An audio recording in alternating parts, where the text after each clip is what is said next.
عبداللہ رضی اللہ تعالیٰ عنہ مسجد نبوی میں بیٹھے ہیں، کہتے ہیں صحابہ کی مجلس لگی تھی، دروازہ کھلا، آپ نے فرمایا سنو بھائی، یہ جو بندہ ابھی مسجد میں آئے گا نا یہ جنتی ہے۔ صحابی کہتے ہیں ہم نے دیکھا تو وہ جناب عبداللہ رضی اللہ تعالیٰ عنہ تھے۔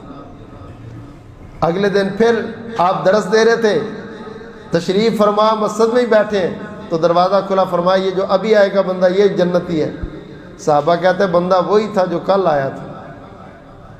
تیسرے دن آپ نے پھر فرمایا ابھی یہ جو بندہ آئے گا نا مسجد میں یہ جنتی ہے۔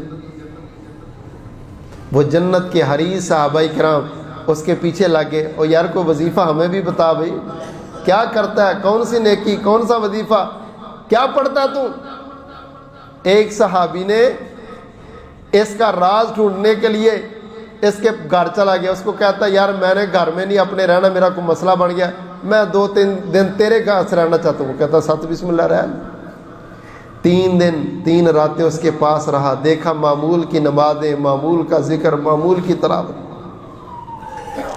3 دن کے بعد پوچھتے عبداللہ میں تو راز ڈھونڈنے آیا تھا، اللہ کے نبی نے 3 دن تجھے جنت کی بشارت دی، یار مجھے یہ تو بتا کون سا عمل کرتا ہے جس لیے اللہ کے نبی نے تجھے 3 دن جنت کی بشارت دی؟ عبداللہ رضی اللہ تعالیٰ عنہ کہتے اللہ کے بندو میرا کوئی عمل خاص نہیں، میرے اندر کوئی بڑی نیکی خاص نہیں، ہاں ایک بات ضرور ہے، جب میں بستر پہ لیٹتا ہوں سونے کی دعا پڑھتا ہوں، اللہم بسمک اموت و احیا، اللہ ذوالجلال کا نام لے کے سونے لگتا ہوں، میں کہتا ہوں مالک جس بندے نے میرے اوپر جو بھی زیادتی کی، جو بھی ظلم کیا، اللہ میں نے اس کو معاف کیا، تو مجھے معاف کر دینا۔ دل صاف کر کے سوتا ہوں، دل پاک کر کے سوتا ہوں۔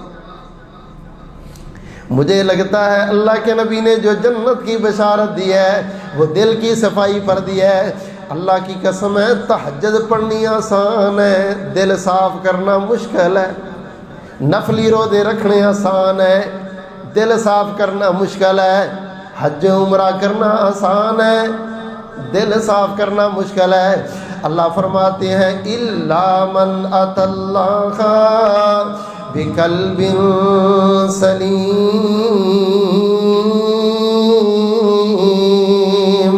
ان قریب بندو تمہاری اور خالق کی ملاقاتیں ہونے والی ہیں۔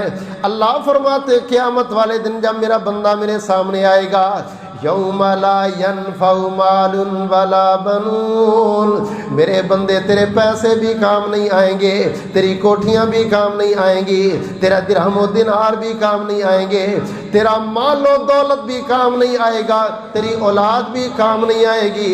قیامت والے دن میرے نزدیک سب سے بڑا وزن ہوگا تو بندے کے دل کے صاف ہونے کا وزن ہو۔